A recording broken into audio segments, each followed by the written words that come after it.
que é aço damasco?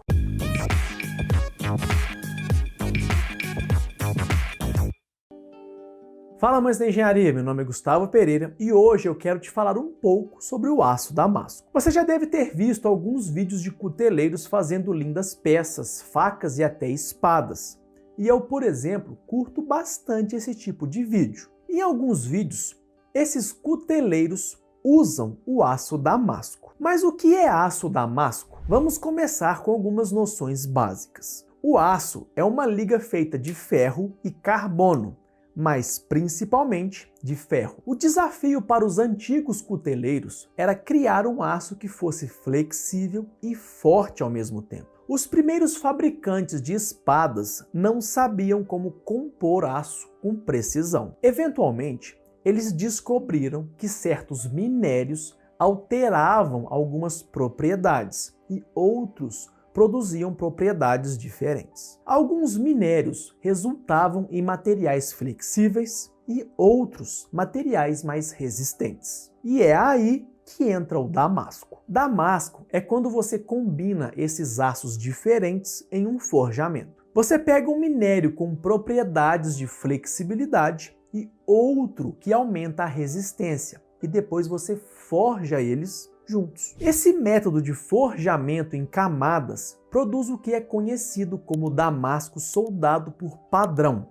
E esse é o tipo de damasco feito ainda hoje. No entanto, séculos atrás, era conhecido como aço Wurtz, que era um dos melhores aços do mundo. Foi produzido pela primeira vez na Índia, a partir de um minério de ferro com alto nível de carbono, de acordo com um estudo de 1998, publicado no Journal of Electronic Materials. Os lingotes, ou bolos de aço da Índia, eram enviados para Damasco, na Síria, onde eram transformados em espadas. Estes também tinham belos padrões de superfície e eram elogiados por sua capacidade física superior. Nos primeiros séculos do aço damasco, seu uso era mais comum para as armas, o que explica por que ele era tão valorizado. Espadas eram difíceis de fazer porque são longas e finas, e era necessário usar o melhor aço para torná-las estáveis e flexíveis. O aço damasco inicial resolveu um problema semelhante, encontrado na fabricação de canhões de longo alcance,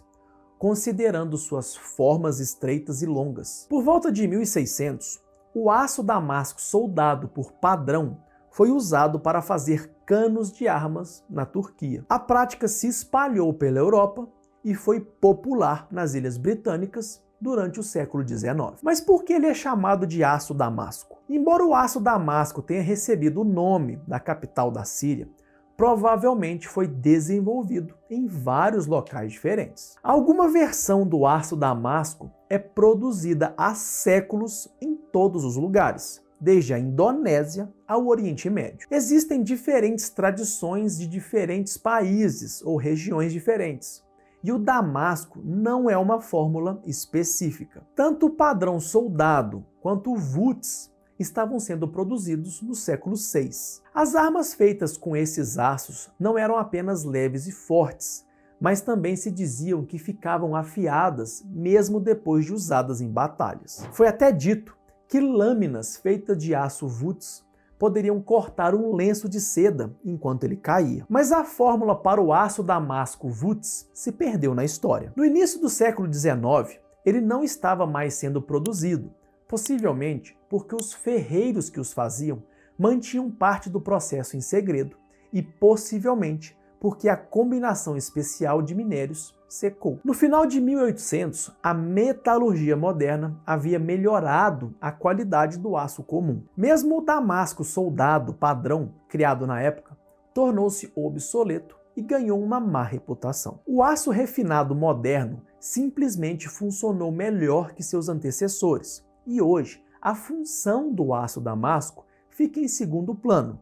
muito pela sua boa aparência. À medida que as técnicas modernas de metalurgia melhoraram, também evoluíram as versões modernas do aço damasco. No entanto, os compradores modernos ainda procuram o aço damasco por sua aparência. Afinal, quando se trata de espadas e facas, seus propósitos medievais não são mais um valor. Você tinha a estética como um subproduto nos tempos antigos. Hoje, fazemos padrões semelhantes aos que eram produzidos nos tempos antigos, mas a tecnologia do aço avançou muito mais. Hoje, artistas de cutelaria tiram peças limitadas projetadas individualmente.